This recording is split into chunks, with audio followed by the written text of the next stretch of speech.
Fala, meus queridos, tudo bem com vocês? Tomara que sim, galera. Comigo tudo bem, graças a Deus. Essa pandemia do fim do mundo. Então, eu sou o professor Anderson e essa é uma videoaula sobre a expansão marítima europeia, também conhecido como grandes navegações. Vamos ver aí o que foi essa parada hoje, nesse contexto histórico. Começando ali por uma imagem que está na capa, né, representando uma caravela, né? Na verdade, é uma embarcação característica da época, lá do século XV, século XVI, né? Foi com essas embarcações que os europeus fizeram essa grande aventura marítima ali, começando pelo século XV, né? Avançando o século XVI. E ali nós temos uma réplica, né? Uma cópia de uma caravela construída recentemente, como a gente pode perceber, é uma fotografia recente, né? Moderna. E então, algumas curiosidades, né? A caravela era uma embarcação relativamente pequena, se comparada a outras embarcações que já existiam lá no século XV. Por exemplo, no mar Mediterrâneo, navegavam embarcações que carregavam 600 toneladas de mercadorias, centenas de homens, por exemplo, né? A caravela carregava no máximo, sei lá, umas 50 toneladas e de 20 homens, mais ou menos. Então, não era uma embarcação muito grande, né, a caravela. Mas foram elas que propiciaram, né, devido a essas grandes velas, né, era uma embarcação relativamente simples, tinha umas 2 ou 3 velas só ali, e não era muito grande, mas foram suficientes para cruzar os oceanos, né, fazer as viagens transoceânicas. Outra curiosidade que a gente pode observar ali nas caravelas é que nas velas tem uma cruz, né? Aquela cruz ali chamada Cruz da Ordem de Cristo ou Cruz de Cristo, né? Representação do cristianismo católico da época que movia, que fomentava, que incentivava essas expedições, né? Eles imbuídos ainda do chamado espírito cruzadista, ou seja, que tinha a ver com as cruzadas, assunto que nós estudamos na aula passada. Então, imbuídos desse ideal, desse ponto de vista, dessa visão de mundo, né, religiosa, todas as aventuras que eles viviam eram em nome de Deus, né? E por isso o símbolo ali, a cruz, o símbolo da cristandade, a cruz da Ordem de Cristo. Sobre as caravelas tem uma curiosidade brasileira. No ano 2000, quando completou 500 anos da chegada dos portugueses ao Brasil, afinal eles chegaram em 1500, né? Então, o então Ministério do Turismo brasileiro resolveu investir milhões de reais ali para construir a réplica de uma caravela, uma réplica como essa aí.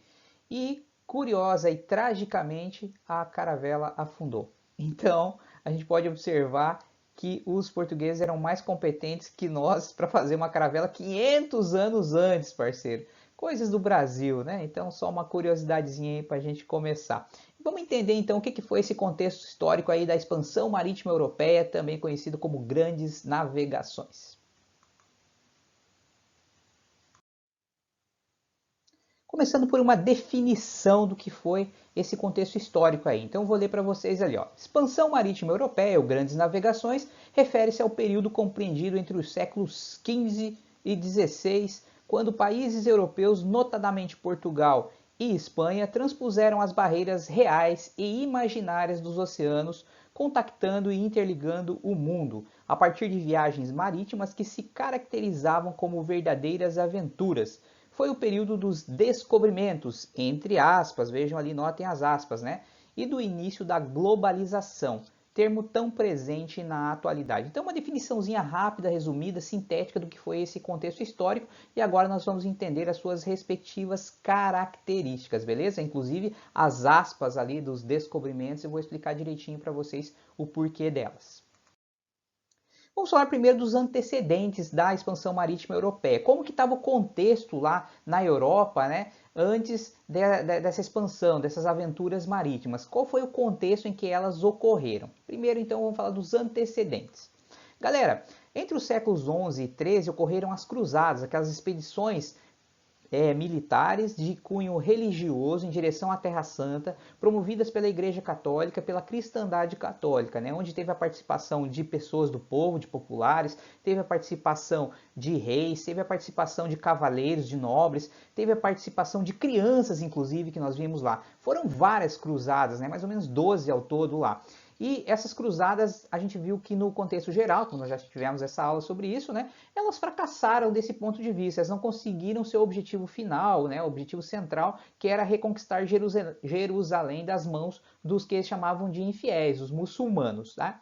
Então elas fracassaram desse ponto de vista. Por outro lado, as cruzadas elas propiciaram o renascimento comercial e urbano. Lembrando que durante o período medieval as cidades praticamente desapareceram, né? A vida rural é que prevalecia, né? A urbanização tinha ido embora, o comércio tinha declinado, havia um comércio muito exíguo, muito pequeno no período medieval, algumas trocas de mercadorias apenas. Mas as cruzadas reabriram as rotas comerciais pela Europa, mas principalmente da Europa com a Ásia, né? Então, entre os europeus e os asiáticos. E esse renascimento comercial e urbano, ele então tem relação direta com a expansão marítima europeia, tá, pessoal?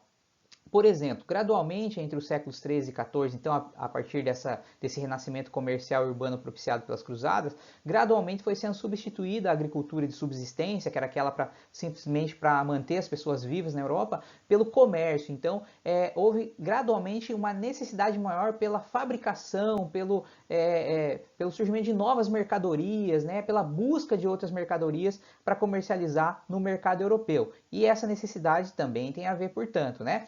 Essa necessidade de mais mercadorias fez com que se criassem as corporações de ofício e as ligas comerciais. Nós também já estudamos o que foi isso lá quando a gente viu o período medieval, o feudalismo, né? Na Baixa Idade Média, ou seja, chegando ali ao final da Idade Média, surgiram então as corporações de ofício, que resumidamente, só para reavivar a memória de vocês, foi aquela união ou associação, né, de artesãos, ou seja, eles fizeram uma verdadeira sociedade de artesãos para produzir mais mercadorias, onde eles instituíram aquela divisão do trabalho, divisão das etapas da produção da mercadoria, né, que ficou conhecido como divisão social do trabalho. Então surgiu exatamente com as corporações de ofício que deram origem às manufaturas, às primeiras fábricas, né? E aí também surgiram as ligas comerciais, que basicamente era uma união, um acordo entre cidades e reinos, né, da época, para que as mercadorias circulassem mais livremente, ou seja, eram associações, eram ligações comerciais entre as cidades para fomentar o comércio. Então, as chamadas ligas comerciais. Lembrando que uma das mais famosas ligas da época é chamada Liga Hanseática, do norte da Europa. Pessoal, é o seguinte, nesse contexto, algumas cidades italianas, especialmente duas, Gênova e Veneza, se destacaram. Elas tinham uma posição, uma situação geográfica ali favorável para o comércio e elas praticamente monopolizavam o comércio, então primeiro com os bizantinos lá de Constantinopla, que por sua vez traziam as mercadorias da Ásia, né? E então negociavam com as cidades de Gênova e Veneza e esses caras redistribuíam essas mercadorias na Europa. E as burguesias que surgiram em Gênova e Veneza, mas também em outras cidades como Florença, Pisa e mesmo Roma, elas enriqueceram muito, elas ganharam muito dinheiro e praticamente monopolizaram esse comércio, tanto de tecidos que vinham da Ásia, quanto das chamadas especiarias, né? Aqueles condimentos, aqueles temperos, tipo pimenta do reino, noz moscada, essências para perfume, ervas medicinais, um monte de coisa ali que eram chamadas de especiarias que vinham da Ásia. Então, durante um bom tempo, Gênova e Veneza monopolizaram isso e foram as principais cidades comerciantes da Europa. Bom, só que em 1453, o Império Bizantino, a cidade de Constantinopla, que era a capital do Império Bizantino, ela foi conquistada pelos turcos, os turcos otomanos, que eram adeptos do islamismo, né? Já tinham sido influenciados pelos árabes, tinham conquistado vários territórios que antes foram do Império Árabe e eles acabaram adotando o islamismo como religião deles.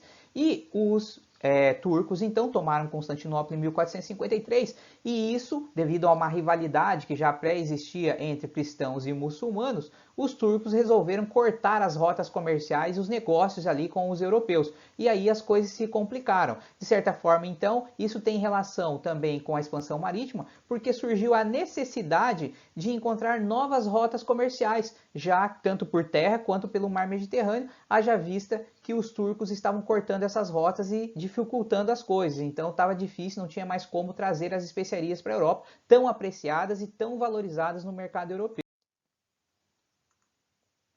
Então, pessoal, havia também grandes dificuldades em adquirir financiamentos para essas viagens, apesar da necessidade que eles tinham de encontrar novas rotas comerciais, era muito complicado, por diversos motivos. Então, ninguém queria financiar uma viagem que fosse arriscada. E, claro, os limites do mundo para os europeus era basicamente a Europa, o Oriente Médio, o norte da África e o que eles conheciam como Índias, que era de onde principalmente vinham as chamadas especiarias e os tecidos também. Vinha tecidos da China, tecidos da Índia e as especiarias da Índia especialmente. Então eles conheciam aí. O mundo para eles se resumia a isso. Ou seja, Teoricamente, eles desconheciam o que nós chamamos de América, por exemplo, também não conheciam a Oceania, então havia o mundo para eles era um mundo relativamente pequeno. Se você pegar, por exemplo, mapas que eram produzidos pelos europeus à época, você vai perceber basicamente isso, o mundo para eles era restrito ali. Então, inclusive, havia representações da época do mundo que dividiam o mundo assim,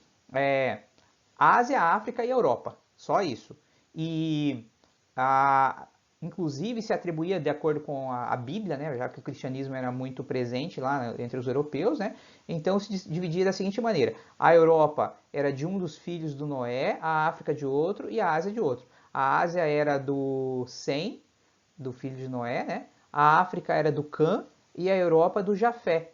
E aí, inclusive, tem uma representação interessante lá, que a Europa e a África estão uma lado a lado, e a Ásia estaria em cima ali, né, na parte de cima, parte superior, que representava então uma superioridade, os céus, o paraíso, uma representação mais ou menos parecida com isso. Eles acreditavam que se houvesse um paraíso na Terra, ele ficava na Ásia justamente, né, porque é de lá que vinham muitas mercadorias, vinha ouro, vinham as especiarias, então eles acreditavam, olha, na Ásia deve ter um lugar da Ásia lá que seja o paraíso na Terra, né? Então eles acreditavam, e por isso essas representações. Mas eu vou falar um pouquinho mais sobre isso. Bom, o imaginário europeu desse período, ele era extremamente fantasioso. Quer dizer, eles misturavam realidade e fantasia, né? Eles navegavam, eles conheciam uma parte do oceano, né? O Mar do Norte, o Mar Vermelho, o Mar Negro, o Mar Mediterrâneo e tal, né? Eles viajavam para aquelas regiões, então eles tinham algum conhecimento. Mas, por outro lado, havia também muita fantasia. Eles acreditavam que em oceanos longínquos, aqueles que eles não conheciam, podia haver monstros, monstros marinhos que devoravam os navios com uma única bocada, monstros gigantescos, né? Ímãs gigantes que atraíam os navios para o fundo do mar, sereias feiticeiras que se os marinheiros as avistassem, eles seriam enfeitiçados e nunca mais poderiam voltar. Eles acreditavam que em determinada região do oceano, se fosse navegando mais para o sul, eles podiam encontrar águas muito quentes que os navios derreteriam. Né? Chegando perto da linha do Equador, os próprios miolos das pessoas derretiam. Né? Então havia um imaginário entre os europeus que era muito fantasioso. E isso, de certa forma, dificultava o avanço. Né? Quem se arriscaria numa viagem como essa? Quem financiaria uma viagem como essa? Né? O risco era muito grande de ter prejuízo e de não voltar nunca mais. Né? Muitos marinheiros tinham medo, inclusive, não queriam se arriscar dessa maneira.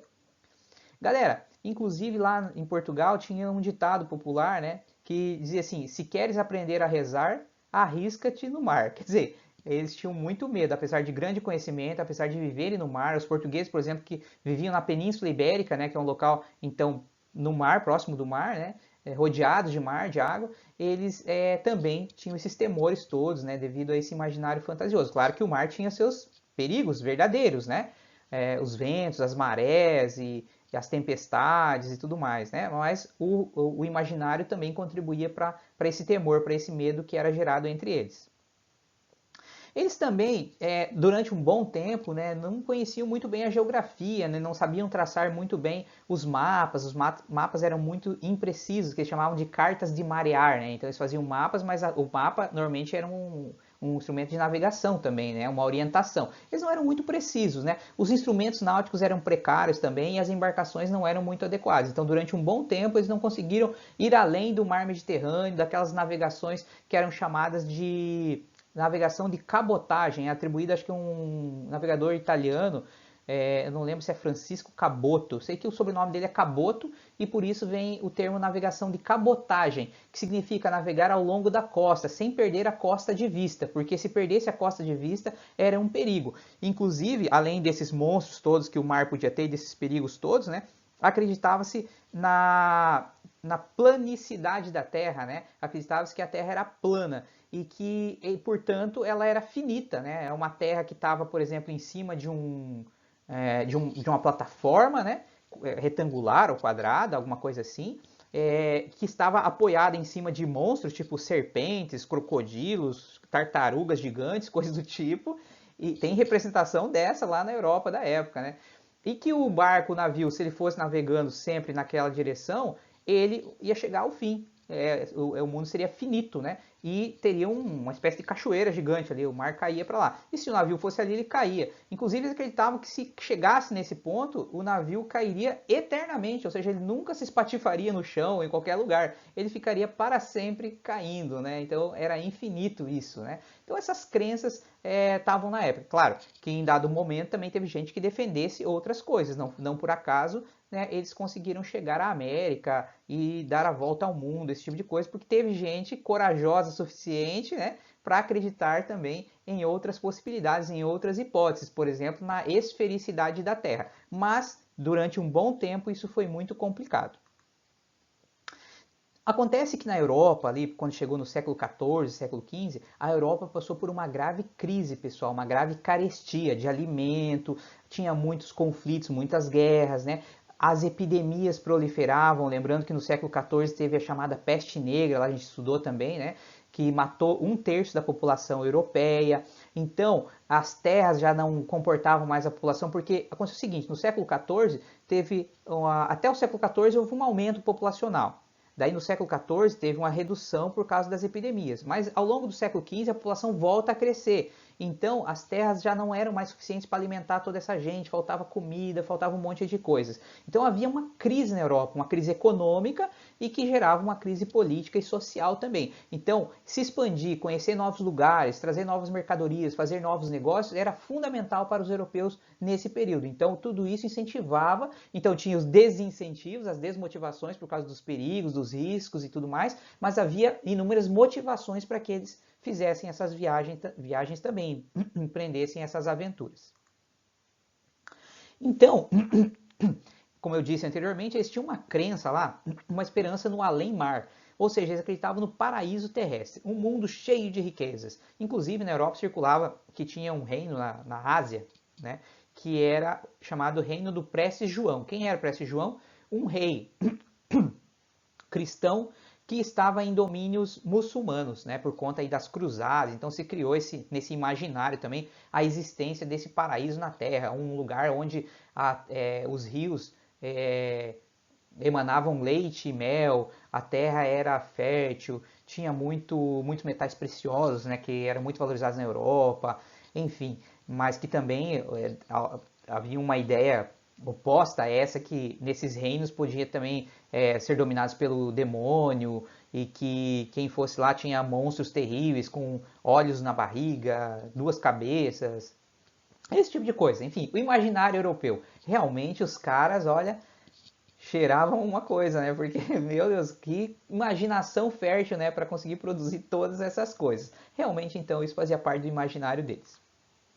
Então, gradualmente, eles foram acumulando experiências, né? Eles foram navegando, eles foram aprendendo aqui, outra coisa lá, foram desenvolvendo alguns equipamentos, foram fazendo alguns aperfeiçoamentos científicos e tecnológicos, né? E aperfeiçoaram as embarcações. Então, gradualmente, eles foram reunindo condições para se lançar nessa aventura. Durante muito tempo, eles não tiveram, mas chegou um tempo que eles conseguiram reunir condições para empreender essas aventuras.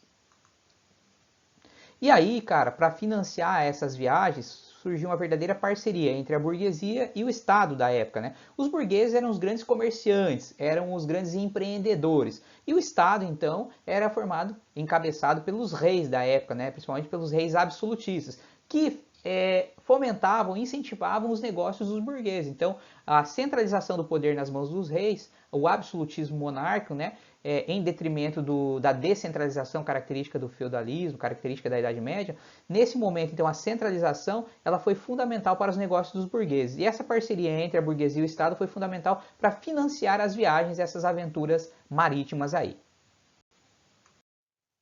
Olha ali, pessoal, 2 representações dessa parada que eu estava falando para vocês do imaginário europeu.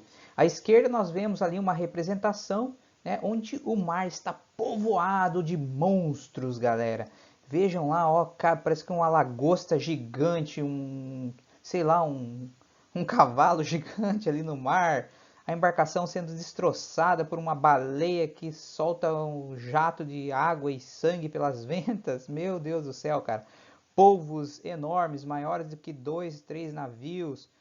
Bicho do céu, tem muita coisa louca ali naquela representação, né? Mas é uma representação daquele período, né, e mostra como eles enxergavam, como eles percebiam o mar, o tenebroso mar. Para eles era complicado naquele período, bicho. Eu também teria medo de embarcar num navio naquela época. Bom, e à direita nós vemos ali também uma outra representação desse imaginário, onde mostra aquele negócio que eu falei para vocês da planicidade da Terra, a Terra plana, né? Um quadrado ali, um retângulo, sei lá, né? Ó, nós vemos uma espécie de um deus ali, alguma coisa soprando as caravelas ou as embarcações para o fundo ali, né? Ou seja, vão cair naquele buraco infinito, como você pode perceber, tem monstros ali apoiando um dragão, segurando a terra ali, parece uma cobra. Nossa, é uma coisa muito louca, bicho. E isso mostra um pouco do imaginário europeu. Havia quem acreditasse na planicidade da Terra, mas a Terra redonda, plana, porém redonda. Mas também, mesmo jeito, era finita, ou seja, se navegasse para a borda lá, você caía, né? Aquele negócio, os caras olhavam pro oceano, olhavam pro mar lá, né? Iam pra praia, né? E olhavam lá e viam o fim. É uma ilusão de ótica, né? Obviamente, todo mundo deve ter ido pra praia alguma vez na vida. Você olha lá da praia, né, em direção ao horizonte, você vê uma linha que parece que o mar acabou ali. Só que se você for até lá onde tua vista enxerga, você vai ver que ele não acabou. Daí vai aparecer uma nova linha para frente. Eles percebiam isso, eles faziam isso, mas sempre que eles olhavam para o horizonte, em algum momento o mar acabava. Eles falavam, ó, se chegar lá, é que a gente não chegou lá ainda. Se a gente vai navegando para lá, a gente chega. Mas daí nunca chegava, mas eles acreditavam que um dia ia chegar e esse dia era o fim, né? Chegasse lá era o fim. Então, enfim, o imaginário era extremamente fantasioso e isso complicava a vida das expedições aí e atrasou, dificultou por algum tempo a expedição, as expedições e a expansão marítima deles. Galera, os portugueses foram os pioneiros na expansão marítima. O que significa ser pioneiro? Significa ser o primeiro a. Então, os portugueses foram os pioneiros nesse processo histórico aí. E por que os portugueses foram os pioneiros? Por vários fatores somados, né? Não é por uma coisa só ou por outra, né? Em história é sempre assim, galera. Fica aí essa dica, esse macete desde já. Nunca é por uma coisa só, por um motivo só. Ah, é por isso, professor. Não, não é. É por isso, é por aquilo, é por aquele outro, e às vezes é por alguma coisa que a gente nem sabe ainda. Afinal de contas, a história é uma ciência, é uma área do conhecimento que está em constante evolução, em constante mudança. Então, novas fontes históricas são descobertas, novas teorias são realizadas. Galera, então são vários fatores que ajudam a explicar por que os portugueses foram os primeiros na expansão marítima. Vamos falar de alguns deles, então, na sequência agora para a gente entender por que disso, tá? Começando pela Guerra de Reconquista Cristã. A Guerra de Reconquista foi a luta dos portugueses, dos ibéricos, né, dos cristãos contra os muçulmanos, lá na Península Ibérica. A Península Ibérica, vamos lembrar lá, quando nós estudamos a formação do Império Árabe, o islamismo, né? A gente viu que no século VII, depois de Cristo, obviamente, né? Depois da fundação, da formação lá do islamismo, da criação dessa nova religião pelo Maomé, né? Ao longo do século VII, os muçulmanos foram se expandindo, conquistando vastos territórios. Primeiro eles unificaram a Península Arábica, depois eles foram conquistando terras para além da Península Arábica, especialmente no Oriente Médio, mas eles também foram para o norte da África e chegaram a algumas regiões do sul da Europa. Entre essas regiões, a Península Ibérica especialmente foi conquistada por eles. Então, desde esse período, né, desde o século VII, portanto, que os europeus cristãos vinham tentando expulsar os muçulmanos do seu território, aqueles que eles chamavam de mouros, né? E então na Península Ibérica ocorreram as chamadas guerras de reconquista cristã. E elas duraram séculos, galera. Mas foi no século XV que os europeus, que os portugueses e espanhóis, os ibéricos da época, né? Eles conseguiram então expulsar os muçulmanos de lá. Mas o que tem a ver a guerra de reconquista com a expansão marítima? É que as guerras de reconquista cristã elas foram responsáveis pela necessidade de unificação das pessoas e de centralização do poder para a organização do território e para a expulsão dos invasores, dos muçulmanos, né? Então, o que acontece? A implantação do absolutismo monárquico que aconteceu em Portugal em 1385, a partir da Revolução de Avis, que colocou uma família, a dinastia de Avis no poder, né? E o Dom João foi o primeiro rei de Portugal, Dom João I de Avis, né? A implantação do absolutismo, a centralização do poder nas mãos do rei, teve relação direta com a Guerra de Reconquista Cristã. E essa centralização do poder nas mãos do rei foi fundamental para o desenvolvimento da burguesia portuguesa e, consequentemente, da própria expansão marítima, né? Então, uma coisa está diretamente relacionada à outra. Outra característica que aparece ali é que no século XIV a Península Ibérica estava dividida em 4 reinos, né? Era o Reino de Leão, o Reino de Navarra, o Reino de Castela e o Reino de Aragão. E Portugal, que virou um país, foi o primeiro Estado nacional moderno a surgir na Europa, né? Ainda no século XIV, ele surgiu dentro do Reino de Aragão, de um feudo, né? Chamado Condado Portucalense. Desse condado portucalense é que surgiu o reino de Portugal. E depois dos outros reinos ali, né, surgiu então a Espanha. Né, surgiu o reino da Espanha. Então surgiram 2 países na Península Ibérica, desses 4 reinos viraram 2 países, Portugal e Espanha. Portugal primeiro, em 1385, ainda no século XIV, e a Espanha no século seguinte, no século XV, mais ou menos uns 100 anos depois, tá certo? Então, a centralização do poder nas mãos do rei tem relação direta com a própria expansão marítima portuguesa. E como Portugal foi o primeiro país a surgir e a centralizar o poder, logo isso ajuda a explicar por que foi o pioneiro na expansão marítima também, a formação do Estado Nacional Português e a consolidação do poder nas mãos do rei. Gradualmente se enfraquece o poder dos senhores feudais, lá característicos, né, do feudalismo da Idade Média. Forma-se uma elite mercantil, né, principalmente aí a partir do século XIV, com o incentivo do Estado, né, incentivo do rei de Portugal, e essa elite mercantil, também conhecida como burguesia, financiaria então essas viagens, essas aventuras marítimas portuguesas, junto com o próprio Estado português. E aí, então, outra coisa que ajuda a explicar é o chamado espírito cruzadista, né? Por que isso? Porque, veja, a gente vai falar na sequência aí que a primeira expedição portuguesa foi para o norte da África e tinha a ver ainda com as guerras de reconquista. Por quê? Porque os portugueses conseguiram expulsar os muçulmanos do seu território, através, então, dessas guerras de reconquista, no século XV, né? E aí, eles fizeram o quê? No século XV, eles vão para o norte da África para guerrear contra os muçulmanos lá. Então, já fora da Península Ibérica, no norte da África, numa cidade chamada Ceuta. E foi ali, então, que começa a grande expansão marítima portuguesa em 1415. Então, no início do século XV ali. Então, e tem a ver com esse espírito cruzadista, que é a luta contra o infiel, a luta contra o muçulmano, né? Aquele espírito que tinha sido gerado lá nas cruzadas da Europa entre o século XI e o século XIII, galera. Por isso, o espírito cruzadista, que também vai ter a ver, obviamente, com toda a expansão marítima. A gente viu lá na primeira imagem lá a caravela com a cruz da Ordem de Cristo, representando exatamente esse espírito cruzadista.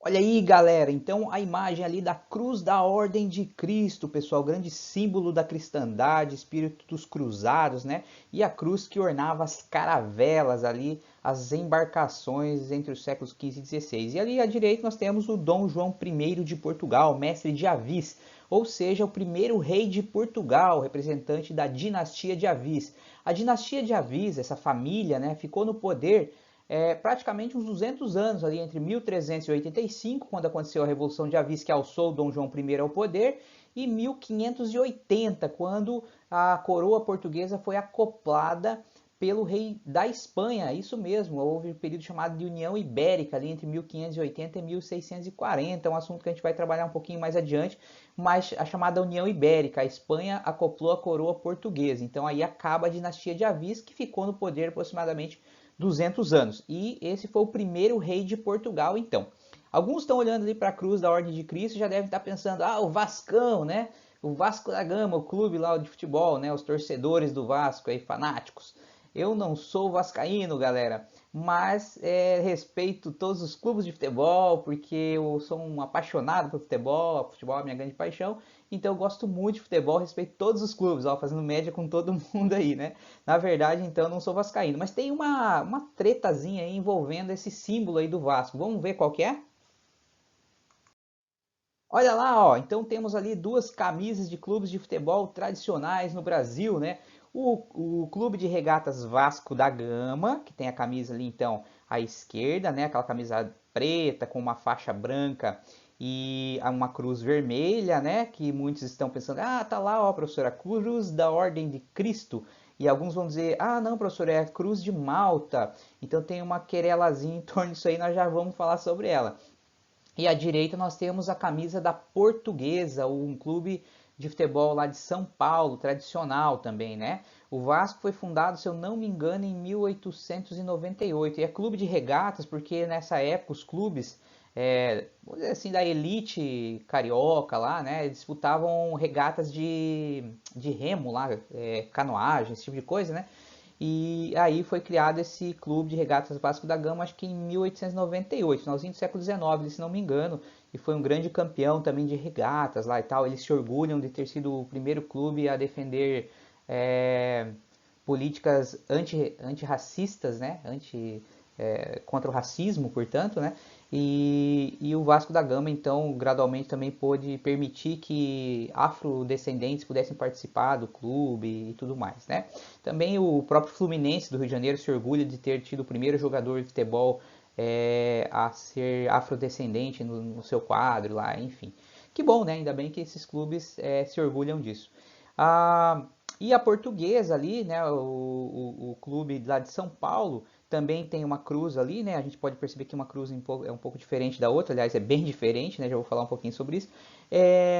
A Portuguesa é um clube fundado ali no início do século XX, acho que é em 1920 é o ano da fundação, se não me engano, da Portuguesa. Ele foi fundado da fusão de quatro ou cinco, acho que uns cinco clubes de São Paulo se uniram, fundiram lá, uniram forças e fundaram a Portuguesa. Obviamente que esses clubes tinham, assim como o próprio Vasco da Gama, né, eles foram fundados por descendentes de portugueses, né, por lusitanos ou luso-brasileiros, né, vamos dizer assim, então brasileiros descendentes de portugueses.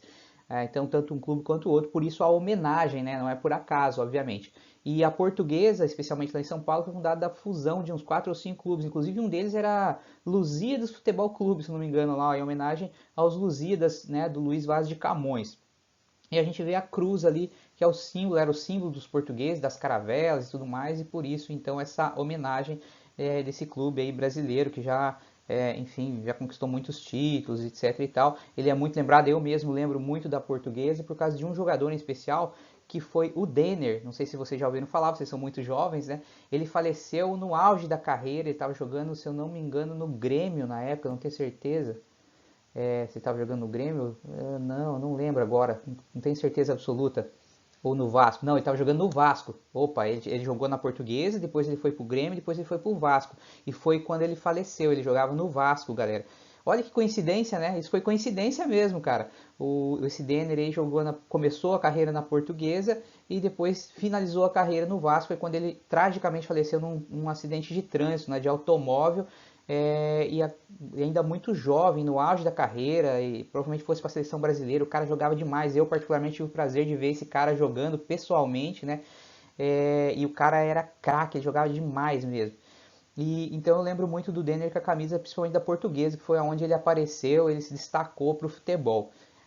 Enfim, então ali a gente vê as duas camisas desses dois tradicionais clubes brasileiros. O Vasco, fundado em 1898, e obviamente em homenagem aos portugueses, inclusive no próprio nome do clube, né, Vasco da Gama, de um grande navegador português, o Vasco da Gama, que atingiu Calicut, que chegou o primeiro português a ter chegado às Índias lá em 1498.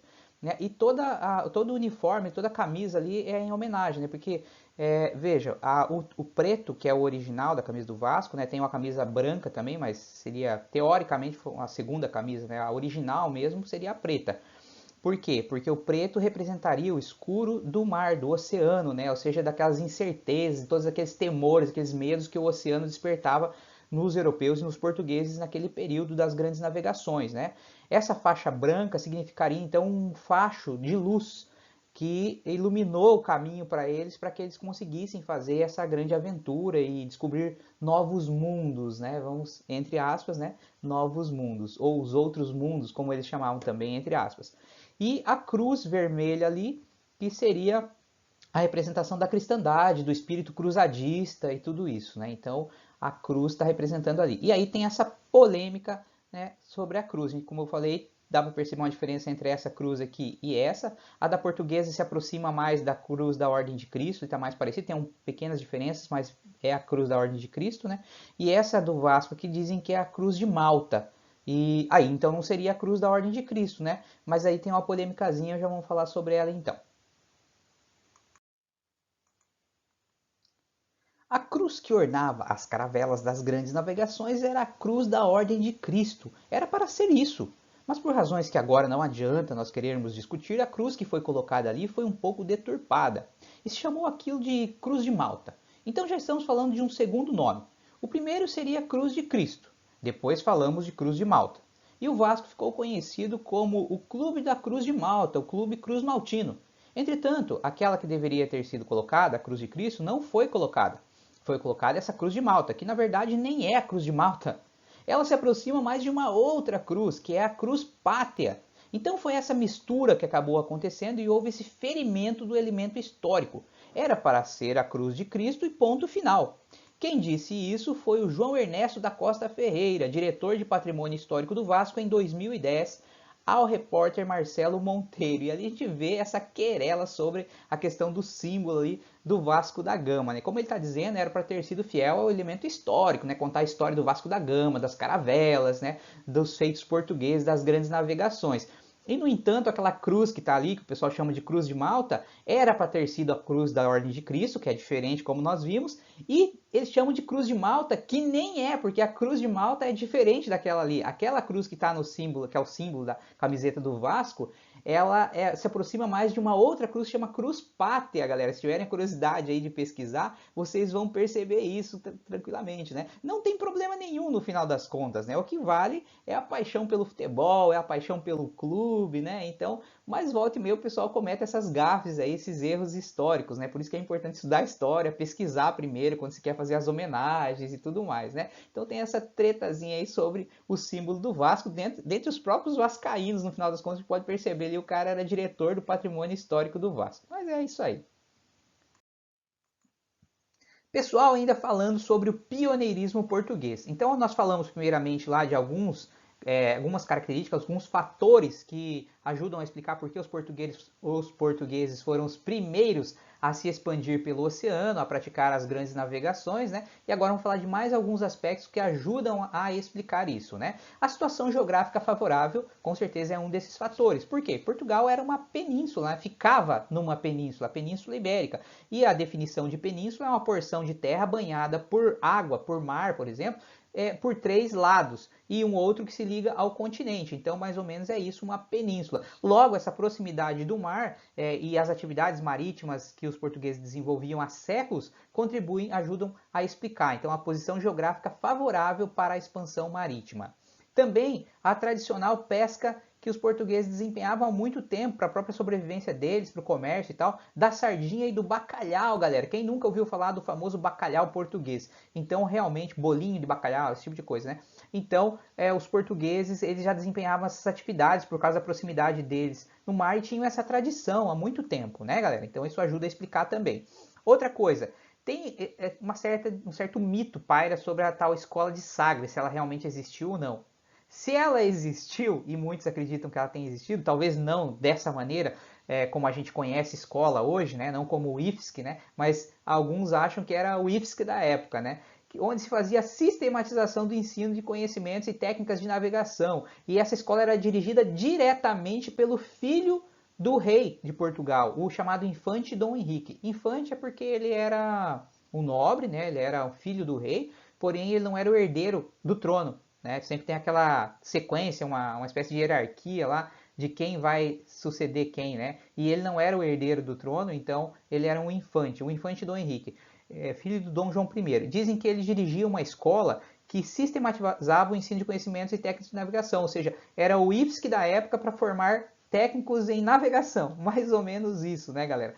Mas alguns falam que não era bem assim, apesar dele ser um cara interessado por navegação, e aprendizado nessa área e se cercar de gente que conhecesse bem e estudar isso e tal, que isso acontecia na própria casa dele, não tinha uma escola, um local específico, era uma escola. Então tem muitas inconsistências aí nessa história sobre a escola de Sagres. O que se sabe é que o Dom Henrique, ele era muito chegado nessa área e ele queria aprender muito sobre isso e também sistematizar alguns conhecimentos nessa situação. E isso ajudou, teria contribuído, portanto, para a expansão marítima portuguesa.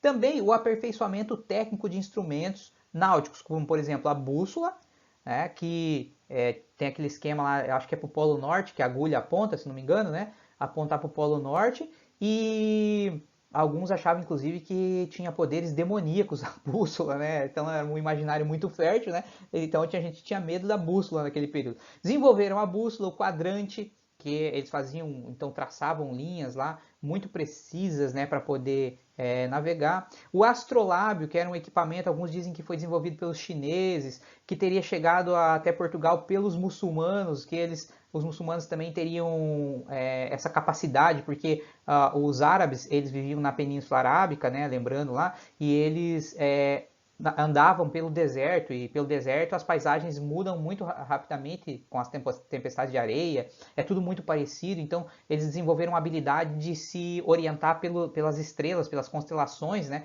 E isso teria ajudado no desenvolvimento do astrolábio, porque astro, né, tem a ver com as estrelas, lábio, porque eles colocavam na altura aqui do lábio e eles faziam uma orientação, ou seja com o sol, seja com as estrelas, é uma coisa mais ou menos assim. E também as cartas de marear, que eram os mapas náuticos. Então houve um desenvolvimento disso aí ao longo do século XIV e do século XV. E finalmente as caravelas, né? Surgiu então essa embarcação, como eu disse, uma embarcação mais leve, mais facilmente movida pelo vento, mas também tinha uma certa estabilidade, né? Apesar de algumas afundarem de vez em quando, mas tinha uma certa estabilidade. Então as caravelas também propiciaram esse pioneirismo dos portugueses, né? Então, a importância das atividades marítimo-comerciais portuguesas, o capital que foi acumulado pela burguesia portuguesa ao longo desse tempo para poder investir na expansão marítima, tudo isso contribuiu para eles serem pioneiros, né? Até a Guerra dos 100 Anos contribuiu. O que tem a ver a Guerra dos 100 Anos, professor? A Guerra dos 100 Anos, que teve 116 anos, na verdade, né? Ocorreu principalmente entre a França e a Inglaterra. E essa Guerra dos 100 Anos, ela, digamos assim, obstaculizou a passagem de mercadorias pelo centro da Europa ali, né? Que era o local onde se fomentava mais o comércio. Inglaterra, França, Itália, Grécia, essa região, né? Então, o comércio foi desviado pelo mar Mediterrâneo lá para a ponta, né? Lá para a Península Ibérica. Você pegar o mapinha mundi ali, você vai ver a Península Ibérica fica bem no extremo da Europa, lá no Oceano Atlântico já, né? Então, galera, com a Guerra dos 100 Anos, Portugal acabou, a Península Ibérica, na verdade, não só Portugal, mas Portugal e Espanha, viraram um entreposto comercial importantíssimo para a Europa, do comércio, né, mediterrâneo, europeu, e isso contribuiu para o desenvolvimento então da burguesia portuguesa, da burguesia ibérica, e isso ajudou a financiar as viagens.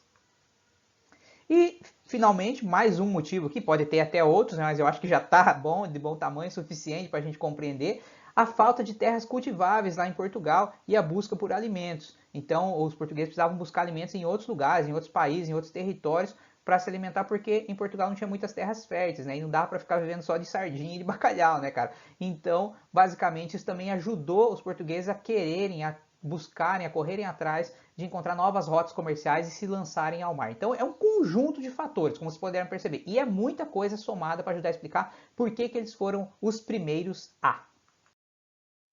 Olha aí, ó, uma foto à esquerda ali do infante Dom Henrique, também chamado de Duque de Viseu, né, cara? Então, uma representação do infante Dom Henrique, filho do próprio rei Dom João, que dirigia, segundo consta, a escola de Sagres, cara, o IFSC da época de Portugal. E à direita ali nós vemos o astrolábio, um astrolábio português. Tem vários astrolábios. Se vocês olharem, derem uma pesquisada, tiverem curiosidade lá na internet, joga no Google lá, astrolábio, vai aparecer um monte de coisa, explicações sobre como que funcionava e tal. E aqui eu achei essa representação de um astrolábio português, pessoal. Então só curiosidades ali para a gente seguir em frente. Olha aí, galera, um planisfério. Esse é considerado o primeiro planisfério do mundo. Na verdade, ele não é o original, né, cara? Dizem, inclusive, que o original foi produzido lá em Portugal e ele teria sido roubado por um italiano e levado para a Itália, né? Então, os interesses dos italianos, e havia muita disputa, né? Havia órgãos secretos na época também, roubando projetos, mapas, ideias dos outros, é uma coisa muito louca. Então dizem que esse mapa original teria sido roubado. Isso é uma cópia, então, né? Datado de 1502. Este é o primeiro planisfério, porque ele estava na planicidade da Terra, né?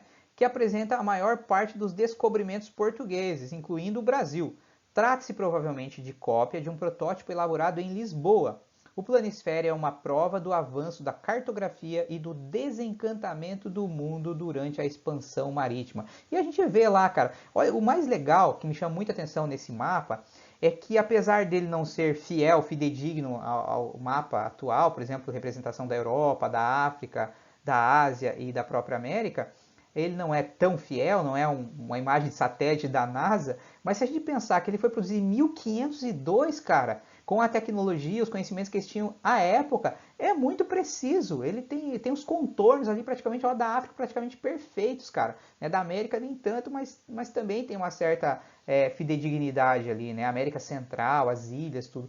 Então me impressiona o fato de que como que eles confeccionavam esses mapas da época. Era contornando, era navegando ao longo da costa e os caras iam traçando os desenhos, daí eles viam unindo as partes, fazendo um verdadeiro quebra-cabeça, faziam a proporção, as proporções, os cálculos ali proporcionais. É uma coisa muito louca, então a gente tem que valorizar pela época que ele foi produzido, né, há mais de 500 anos atrás. Olha ali, pessoal, então vamos falar agora das conquistas portuguesas. Que conquistas foram estas, né? A busca de novas rotas comerciais e novos mercados, né? E tentativa de quebrar o monopólio dos comerciantes italianos, especialmente os genoveses e os venezianos, né? Eles queriam quebrar esse monopólio e queriam entrar nessa parada também para ganhar dinheiro, né? E aí, como eu falei, a expansão portuguesa, a aventura marítima portuguesa começa em 1415, quando eles já tinham expulsado os mouros do seu território, já tinham então centralizado o poder nas mãos do rei e agora eles foram guerrear contra os muçulmanos lá fora, lá na África, cara, no norte da África, né? Por motivos econômicos, como eu já falei, né, todas as intenções políticas e econômicas que eles tinham, mas também o espírito religioso, o espírito cruzadista imbuía esses aventureiros. Então eles foram lá para Ceuta, no norte da África, guerrearam contra os muçulmanos e os derrotaram. Então eles conquistaram Ceuta em 1415. E este é o marco inicial da aventura marítima portuguesa, tá? É, Depois que conquistaram Ceuta, saquearam as riquezas, estabeleceram um governo lá, enfim, se deram bem, né, com a conquista de Ceuta, os portugueses resolveram continuar navegando no sentido sul, ali pela África mesmo, né, a navegação de cabotagem, né, ou seja, ao longo da costa, mas resolveram ir em direção ao sul. E eles encontraram algumas ilhas, né, alguns arquipélagos. Eles ocuparam, por exemplo, as ilhas chamadas de Açores, que é um arquipélago ali, né, entre 1418 e 1432. Então, eles dominaram, controlaram esses arquipélagos aí e lá eles resolveram explorar de uma forma diferente, cara. Eles perceberam a oportunidade porque eles encontraram terras férteis ali naquela região, nessas ilhas, e eles resolveram colonizar essas ilhas, a exemplo do que eles fariam posteriormente, no século XVI, no Brasil. Eles implantaram lá nessas ilhas o sistema de capitanias hereditárias, dividiram as terras em porções, deram essas terras para nobres portugueses, para que eles investissem dinheiro lá e produzissem mercadorias, produzissem alimentos e tudo mais para revender no mercado europeu. Então eles implantaram um sistema de capitanias hereditárias, que a gente vai entender direitinho mais à frente quando a gente for estudar isso, né, a história do Brasil particularmente, mas já dando um pontapé inicial ali então.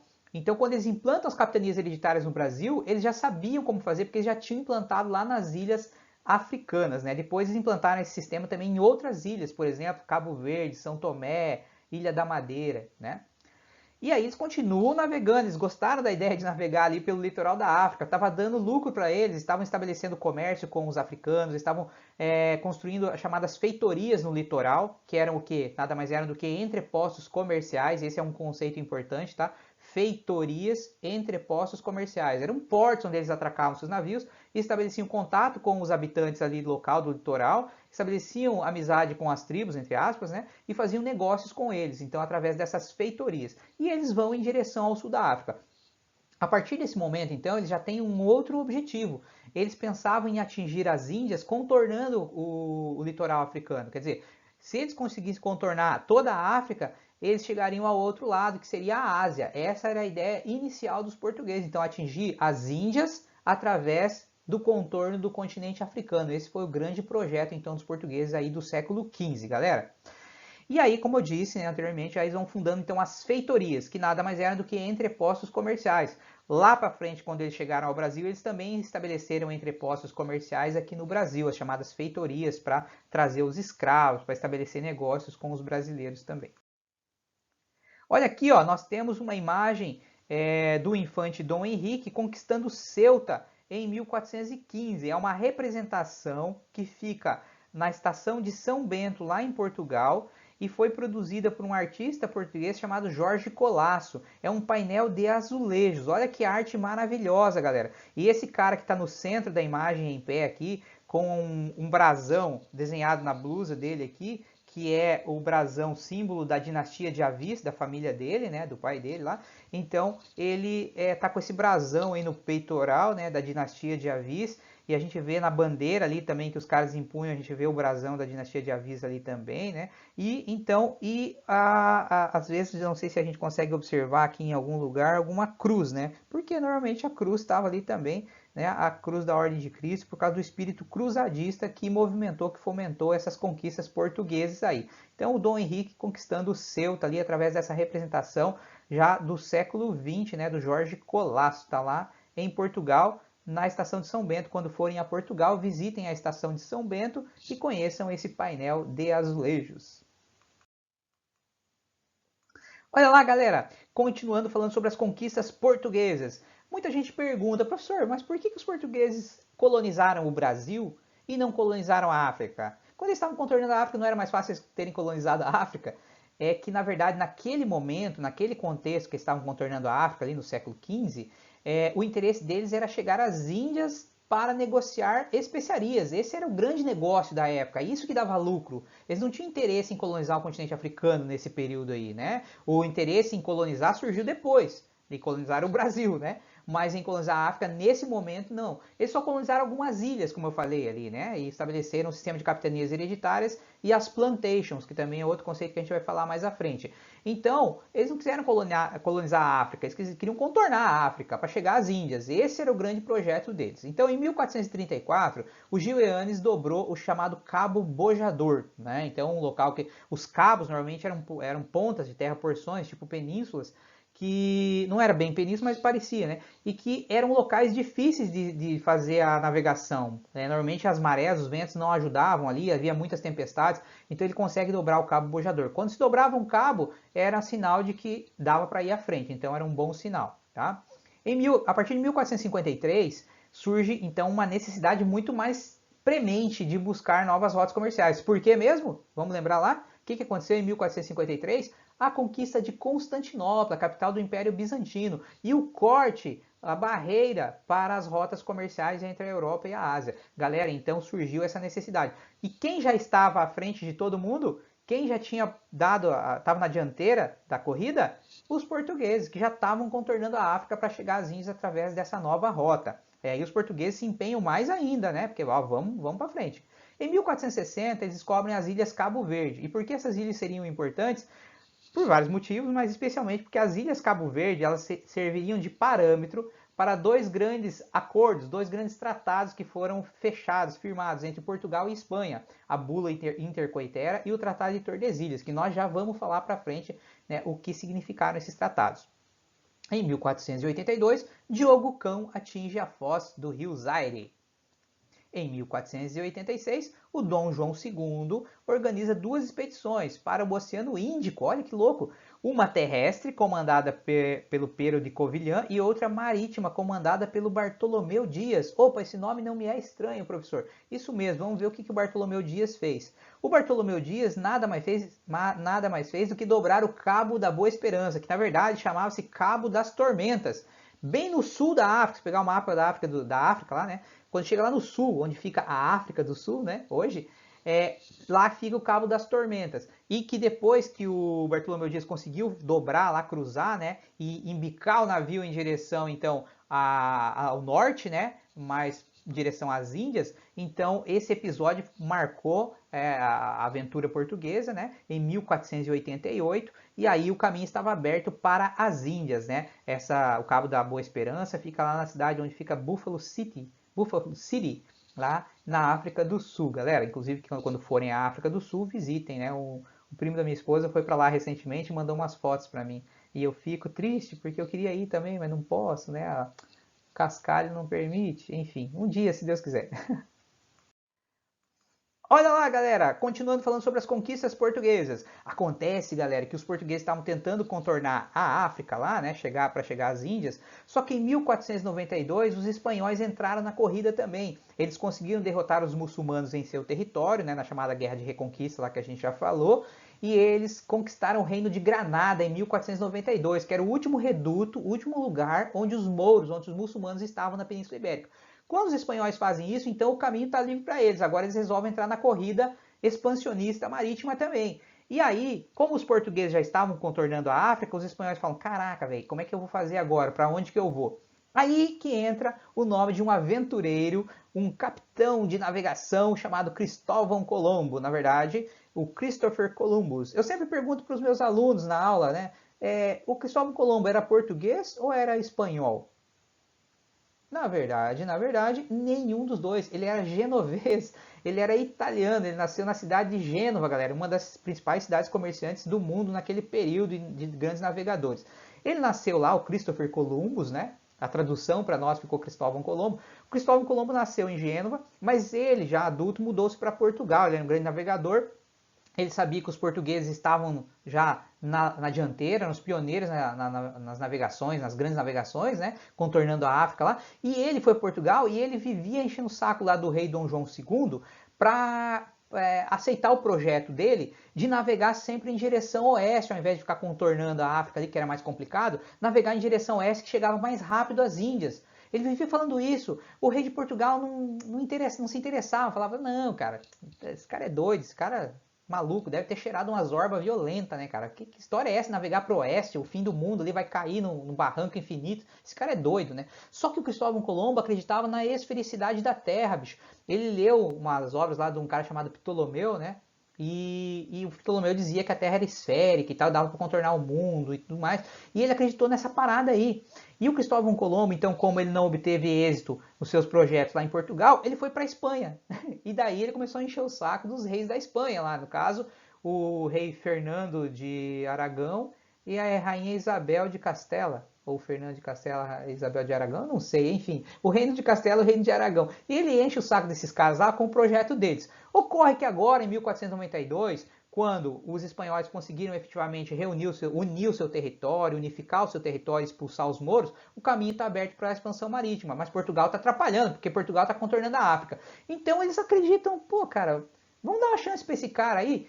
E eles resolvem, então, financiar a viagem do Cristóvão Colombo. Não foi uma grande viagem, né? Se você comparar, por exemplo, a viagem do Pedro Álvares Cabral ao Brasil, teve 13 caravelas, né? Uma afundou lá. Mas a viagem do Cristóvão Colombo tinha 3 caravelas só, 3 embarcações, né? Então, quer dizer, estavam meio cabreiro, vamos financiar, mas não vamos ter muito prejuízo, né? Se der errado, a gente perde só 3 embarcações lá e tal.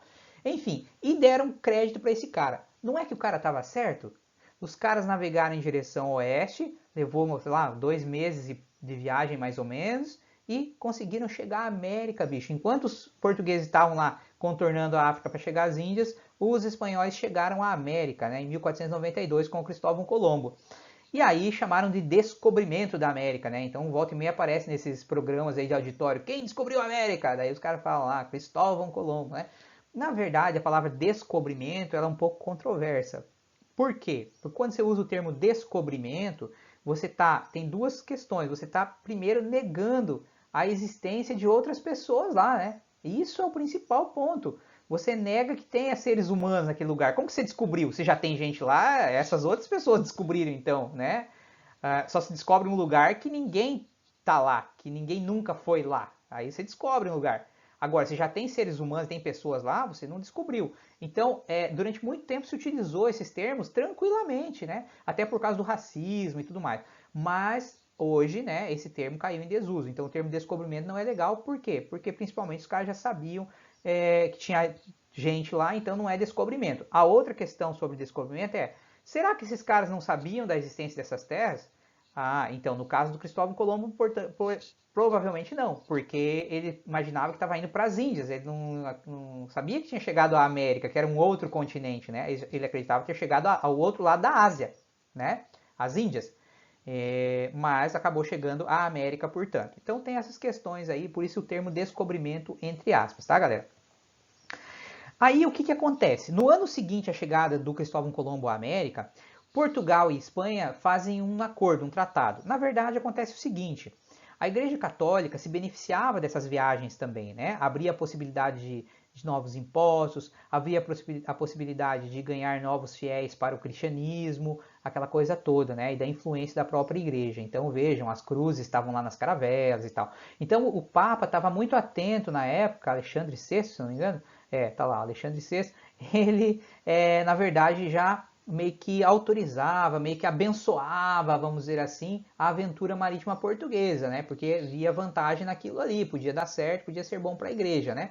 Só que quando a Espanha entra nessa corrida também, gera uma treta, gera um conflito ali entre Portugal e Espanha. E aí o Papa é chamado para intervir, para resolver essa querela, essa pendenga, né? E o que o Papa fez? Ele criou uma bula chamada intercoetera, entre coetera terra, né, entre a terra. Bula não é aquela de remédio, nesse caso uma bula é um documento papal, é um documento da igreja oficial. Quando o Papa assinava um documento embaixo, delimitando alguma coisa, estabelecendo alguma regra, uma lei, uma norma, é chamado de bula. Então ele estabeleceu a bula intercoetera, que dividia o mundo basicamente em duas partes.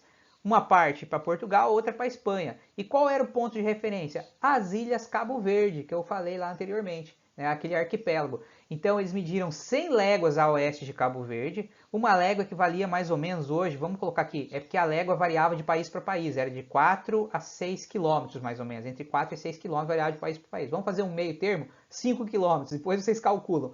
5 quilômetros então a oeste, 5 quilômetros uma légua.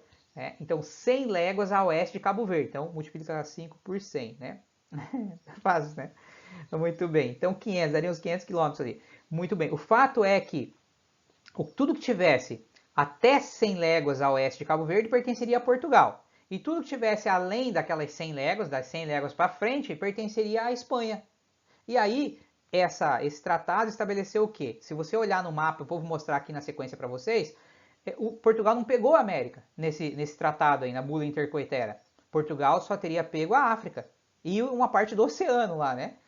A Espanha teria ficado exclusivamente com a América, quer dizer, só para a Espanha. Só que aí Portugal não aceitou esse tratado e no ano seguinte é feito um novo tratado, um novo acordo, que foi conhecido como o Tratado de Tordesilhas, vocês também já devem ter ouvido falar. E esse tratado fez simplesmente o quê? Ele pegou aquela linha imaginária que tinha sido traçada a 100 léguas a oeste de Cabo Verde e expandiu para 370 léguas. Aí você faz o cálculo, 370 vezes 5, né? E aí você vai ver quantos quilômetros dá isso aí. Mais de 1000, né, eu acho. Com certeza, né? 5 vezes 3, 15, 1500. 5 vezes 7, 35. 1850 quilômetros. Caraca, de cabeça, né? Deu para fazer. O professor é fera, cara. Professor de história. Enfim, o Tratado de Tordesilhas, então, estabeleceu essa linha imaginária mais para frente. Agora sim, agora Portugal pegou uma parte da América, bicho. Então vejam, isso é um negócio interessante para a gente refletir, porque mais à frente a gente vai falar um pouquinho sobre isso. Claro, o tratado foi feito entre Portugal e Espanha, e aí houve contestação dos franceses e dos ingleses, porque eles estavam atrasados nessa tal corrida, né, expansionista ali marítima. E aí eles contestaram. Inclusive é atribuída ao rei da França na época, acho que era Francisco I, se não me engano o nome dele, a seguinte frase, ele teria dito assim: eu quero ver o testamento de Adão e Eva, que deixou metade do mundo para o meu primo de Portugal e a outra metade para o meu primo da Espanha. Quer dizer, ele estava contestando, ele não estava aceitando aquele tratado. Ele falou, também quero uma parte, né? Não por acaso, a gente sabe historicamente, isso a gente vai estudar mais adiante também, né? Historicamente, a gente sabe que a América foi colonizada, povoada, explorada por alguns países europeus, não só Portugal e Espanha. Então, esses países que desrespeitaram, não aceitaram o Tratado de Tordesilhas, acabaram invadindo também territórios na América, né? Por exemplo, a própria França, né, invadiu o Brasil, inclusive, 2 vezes, né? A França, a Inglaterra, como a gente sabe, parte da América também foi colonizada pelos ingleses, a América do Norte lá, né? E a Holanda. Então, basicamente, especialmente esses 3 países europeus também colonizaram territórios na América, além de Portugal e Espanha, galera. Porque não aceitaram, porque não concordaram com o Tratado de Tordesilhas. Muito bem, no dia 22 de maio de 1498, o Vasco da Gama, ó, o time lá, em homenagem ao personagem histórico, né, o português ali, o Vasco da Gama, atingiu Calicut. Aonde ficava Calicut? Na costa oeste da Índia. Ou seja, os portugueses finalmente chegaram às Índias, contornando o périplo africano, contornando a África, galera. E o Vasco da Gama foi o cara que fez esse feito aí, realizou esse feito. Parece que ele comandou 4 embarcações, se eu não me engano, 4 caravelas, que acabaram então chegando, saíram lá no ano de 1497, se não me engano, de Portugal, e chegaram em 1498, no dia 22 de maio, a Calicut, né? E aí, chegando a Calicut, ele foi negociar com o Samorim, que era o chefe calicutiano lá nas Índias, né? Ó, nós queremos fazer negócio com vocês, nós somos de uma grande nação europeia, lá chamada Portugal, governada por um rei, né? O Dom João de Avisa e tal. E nós temos muitas mercadorias para trocar com vocês, de interesse de vocês. Dizem que o Samorim ficou meio com o pé atrás, assim, com a pulga atrás da orelha, porque os caras chegaram lá meio esfarrapados, né? Já sem água, comida, estavam na pior situação. Tinham algumas mercadorias nos seus navios, mas não tinha muita coisa, digamos, né? Mas tinha alguma coisa. E o Samorim ficou meio assim, fala, ih, esses caras aí. Aí o Vasco da Gama faz negócios com eles, lá o que deu para negociar, né? E volta para Portugal. Chegando a Portugal, então ele narra toda a história lá pro rei de Portugal, do que tinha acontecido e tal, mas que tinha dado certo e que para mostrar, para provar para o Samorim que realmente Portugal era uma grande nação e tinha muita coisa para negociar com eles, o rei de Portugal organizou uma expedição com 13 caravelas abarrotadas de mercadorias, de homens, armas e o caramba 4, para voltar agora com uma nova expedição para as Índias para conversar com o Samorim, depois da viagem do Vasco da Gama. E essa viagem foi a viagem que culminou na chegada ao Brasil, ou seja, a expedição comandada pelo Pedro Álvares Cabral. Olha lá, no ano de 1500 então. Galera, 13 caravelas, 13 naus, uma afundou, diz que numa tempestade, 12 então teriam chegado ao Brasil. O Pedro Álvares Cabral efetiva então a chegada ao Brasil, a conquista do Brasil no dia 22 de abril de 1500. Foram 44 dias de viagem e aí eles avistaram o Monte Pascoal, porque era época de Páscoa, abril, né? E aí ele chamou aquele morro que ele viu lá de terra, chamou de Monte Pascoal. Foi no dia 22 de abril, portanto, de 1500. E oficializou a posse sobre o território. No dia 22 de abril, eles não desceram do navio. Por quê? Porque eles não acharam um local seguro para aportar. Então, eles continuaram navegando pela costa brasileira em direção norte. E aí, eles chegaram no local que eles desembarcaram. Esse local eles denominaram de Porto Seguro. Hoje fica lá na Bahia, no estado da Bahia, né? Uma cidade chamada Porto Seguro, e foi a denominação que eles deram porque foi o local que eles acharam seguro para desembarcar, por isso Porto Seguro, tá? Toda essa aventura marítima portuguesa, especialmente na África e na Ásia, né, foi narrada num poema famosíssimo do poeta português aí do século XVI, chamado Luís Vaz de Camões. Vocês já devem ter ouvido falar, ele é mais conhecido simplesmente como Camões, né? E tem muitas homenagens ao Camões pelo Brasil afora. Acabei de dizer que teve um clube lá no Rio de Janeiro que chamava Os Lusíadas, né? A obra-prima do Camões. Ele não escreveu só esse poema, né? Mas Os Lusíadas é a grande obra, a obra-prima dele. É um poema épico. Épico por quê? Porque ele narra a aventura real que os portugueses viveram, né? As suas conquistas marítimas e tal. E ele celebrou isso no seu poema. Ele próprio foi um aventureiro, um navegador também. Inclusive ele perdeu um dos olhos. Dos olhos é o esquerdo ou o direito? Não lembro agora qual que é, se é o esquerdo ou o direito. Depois a gente vai ver ali para frente, acho que tem. Ele perdeu um dos olhos numa guerra que aconteceu num conflito lá no Marrocos, no norte da África, né? Então ele também foi um aventureiro. E ele conta essa história toda aí no poema dele, Os Lusíadas. É épico, como eu disse, porque tem coisas reais, fatos reais, mas mistura um pouco de fantasia também, né? Então é um poema épico. É uma epopeia, né? Luís Vaz de Camões. Então é muito famoso esse poema, vale a pena que vocês conheçam, que leiam, provavelmente em língua portuguesa vocês vão ter algum contato também com essa obra, beleza? Olha aí, ó, o Luís Vaz de Camões, né? Ali a gente vê à esquerda o retrato dele que foi feito em Goa em 1581. E à direita a gente vê o retrato dele feito por um artista chamado Fernão Gomes. Na verdade é uma cópia que foi feita pelo Luiz de Rezende, né? Outro cara, né? O original foi feito então pelo Fernão Gomes. Segundo consta, esse é considerado o mais autêntico retrato do poeta, cujo original se perdeu, né? Foi pintado ainda quando ele era vivo, né? Ainda em vida. Então a gente vê o Camões ali. Parece pela imagem que é o olho direito, né? Agora não sei se está correto, porque essa imagem pode inverter também, né? Às vezes acontece. Mas parece que é o olho direito que ele teria perdido ali num conflito no Marrocos. Galera, olha aí, ó. Vamos ver o que significa esse trecho aí. Navegar é preciso, viver não é preciso. Vocês já devem ter ouvido essa frase alguma vez na vida de vocês. O verso acima ficou famoso como expressão do espírito aventureiro dos portugueses, quando de sua expansão marítima. Muitos pensam ser de autoria de Luís de Camões, maior poeta português do século XVI, que no seu longo poema Os Lusíadas, 1572, celebrou os feitos portugueses na África e no Oriente. Ele mesmo lutou no Marrocos por volta de 1549 e perdeu o olho direito numa das batalhas contra os mouros. O verso, no entanto, foi divulgado por Fernando Pessoa, grande poeta português do século XX. A expressão original, porém, não é portuguesa, mas latina. É atribuída ao general Pompeu, ainda no tempo do Império Romano. Navigare necesse, vivere non necesse. Pompeu celebrava o domínio romano no Mediterrâneo, a que chamavam de Mare Nostrum, nosso mar. Mas o lema vale para os portugueses, que no século XV desbravaram os mares nunca dantes navegados. E aí, inclusive, na própria interpretação dessa frase, né? Navegar é preciso, viver não é preciso. Alguns interpretam daquele jeito como no latim, navegar in necesse, viver não necesse, no sentido de necessidade, de precisão, de precisar, melhor dizendo, né? Navegar é preciso no sentido de necessidade. Na verdade, então, para muitos não é correto. O correto seria interpretar navegar é preciso no sentido de precisão, por ser uma arte precisa. Você tem que ter dados, informações para navegar. E viver não é preciso porque não tem precisão. A vida ela não é calculada, né? A vida ela é uma verdadeira incógnita, ela pode ter rumos os mais diversos sem a gente conseguir ter precisão nisso. Então, navegar é preciso porque tem precisão. Viver não tem precisão, então viver não é preciso. Beleza, galera? Olha aí, galera, uma cópia do Tratado de Tordesilhas assinado entre Portugal e Espanha em 7 de junho de 1494. Então, uma fonte histórica aí do século XV, galera. Obviamente que naquele período as fontes históricas eram manuscritas, eram literalmente escritas à mão, né?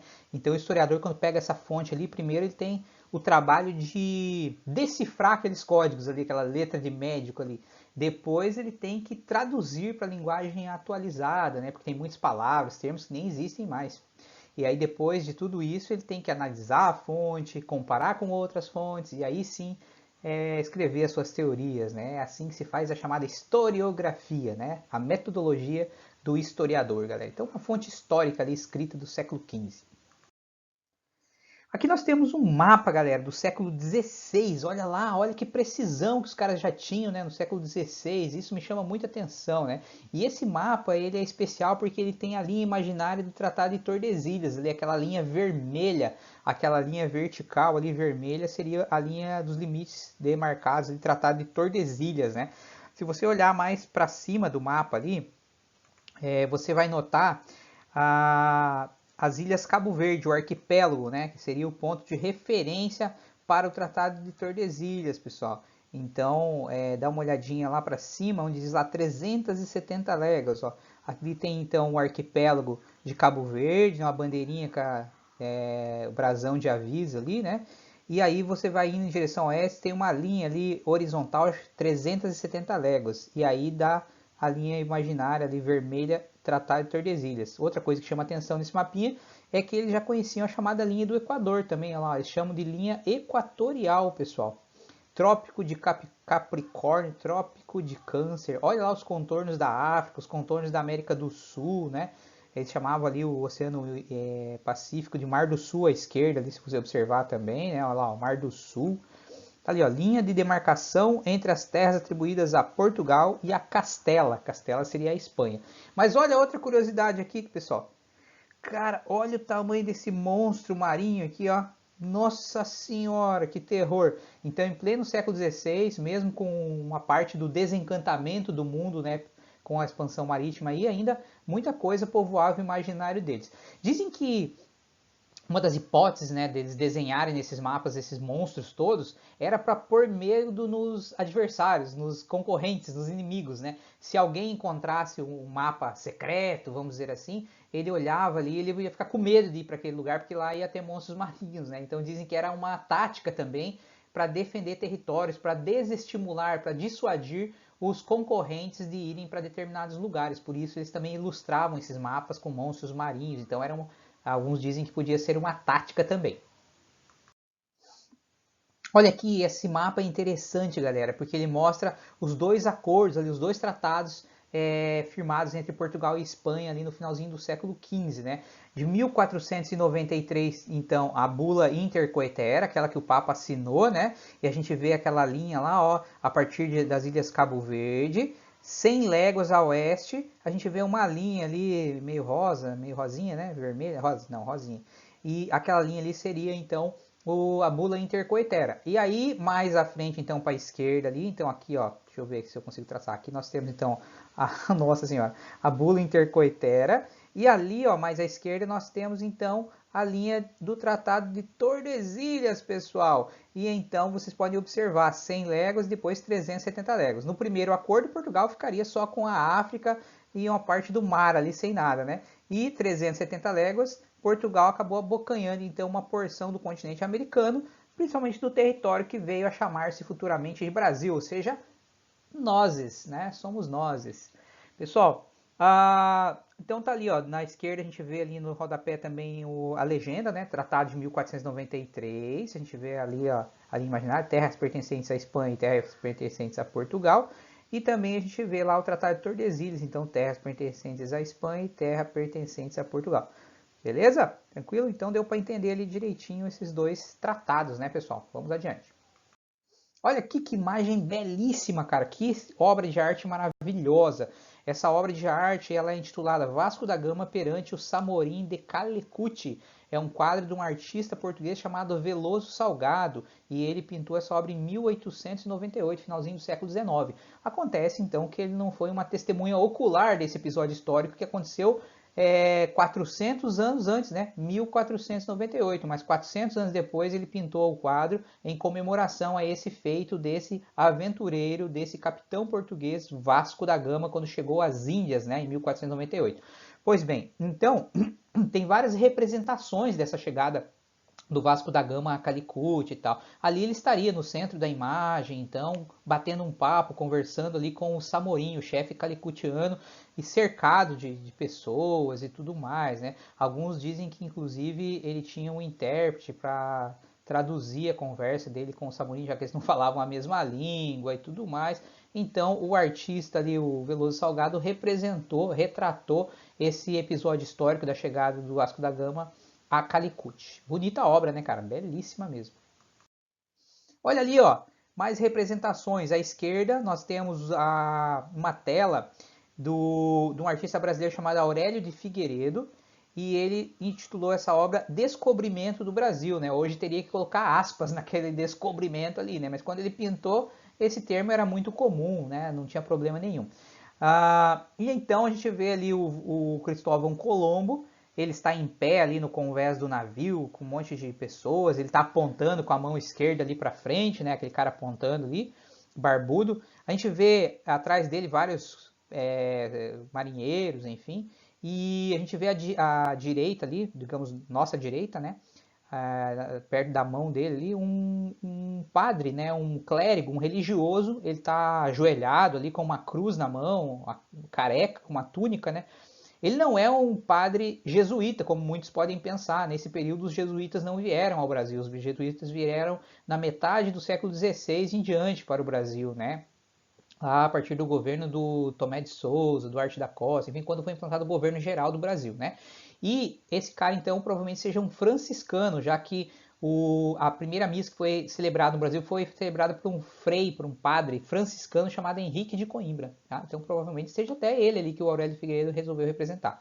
E o Cristóvão Colombo não, o Pedro Álvares Cabral, ele está apontando terra ali, tipo, terra à vista, né? O cara lá em cima lá deve estar gritando para ele também, ó, terra à vista e tal.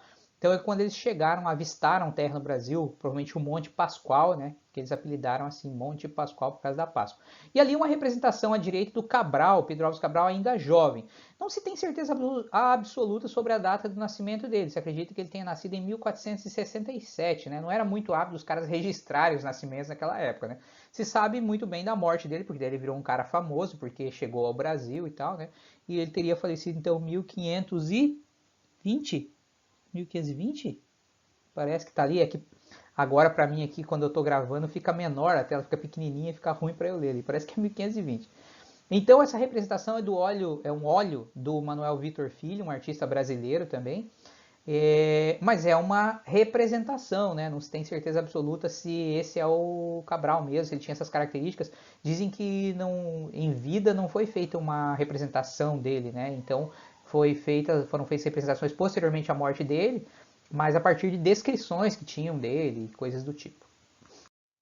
Olha ali, ó, duas imagens. A primeira à esquerda é um facsímile da carta do Pero Vaz de Caminha, ou seja, uma cópia, né? Facsímile é uma cópia da carta do Pero Vaz de Caminha, uma fotocópia provavelmente, né?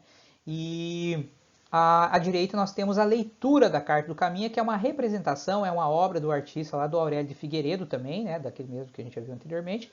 É um óleo onde ele representa esse episódio, onde o Pero Vaz de Caminha, o escrivão oficial da frota do Pedro Álvares Cabral, ele está fazendo a leitura da carta para o próprio Cabral e depois essa carta seria enviada para o rei de Portugal. Inclusive o Cabral destacou uma das suas embarcações para retornar a Portugal, avisar o rei do encontro, do achado deles lá e tal, e ler a carta, fazer a leitura da carta para o rei de Portugal. Então, o escrivão oficial, e é uma das fontes históricas mais importantes sobre esse episódio da chegada dos portugueses ao Brasil, a carta do Pero Vaz de Caminha. E ali nós temos essa obra maravilhosa do artista Aurélio de Figueiredo.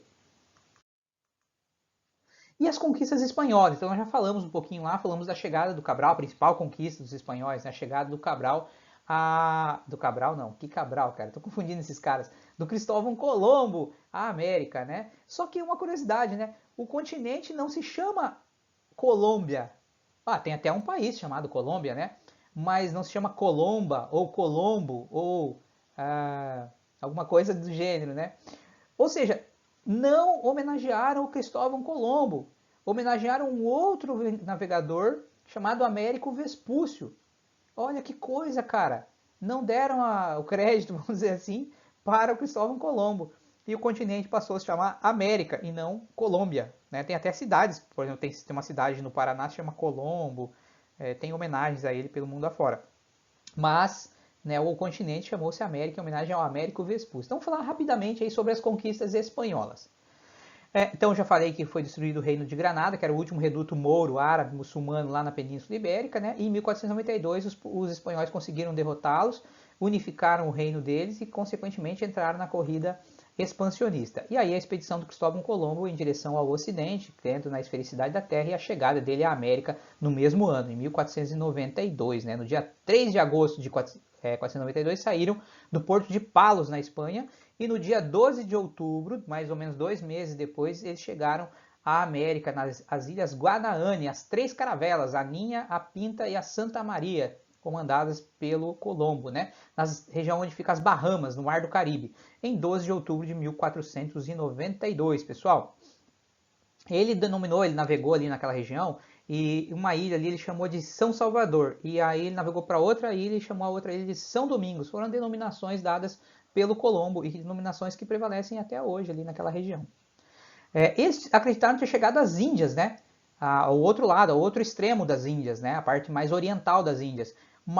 E por isso eles chamaram os habitantes da terra com os quais eles tiveram contato de índios, né? Então daí que vem a denominação índios, que é um termo hoje motivo de controvérsia, né? O pessoal dos movimentos indigenistas, movimentos direitos humanos e por aí afora, não gostam do termo, né? Os próprios descendentes de indígenas não gostam do termo. Eles dizem que índio é um termo carregado de conotação negativa, de racismo, de preconceito, de violência, e eles não gostam muito. Eles aceitam melhor, digamos, né? Hoje seria melhor aceitar não só eles, mas a sociedade, né? Como todo, deveria aceitar melhor o termo indígena. Então é isso que se diz, tem essa controvérsia sobre o termo índios.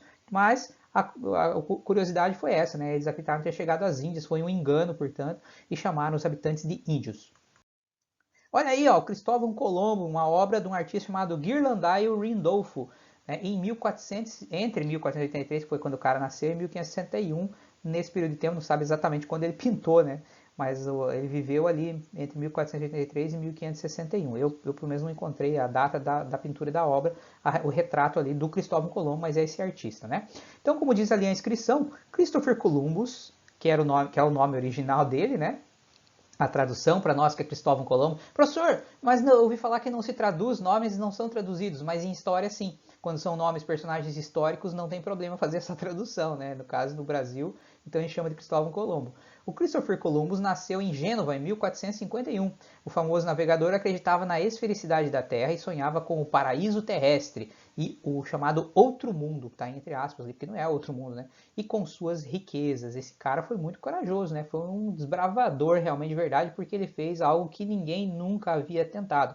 E tem um filme sensacional que eu vou indicar para vocês no final da aula lá, chamado 1492, A Conquista do Paraíso, que conta toda essa história aí, a história do Colombo, principalmente, não a história toda dele, da vida dele, mas o período em que ele conseguiu fazer o seu empreendimento, né, realizar a sua viagem. Então tem uma parte do filme que fala da preparação para a viagem, fala da viagem e depois da chegada deles à América e os primeiros momentos dos espanhóis no continente americano também. É um filme muito bacana, cara, muito, muito legal. É um dos filmes que tem um fundo histórico que eu mais gosto, assim, porque ele não é tão sensacionalista, sabe?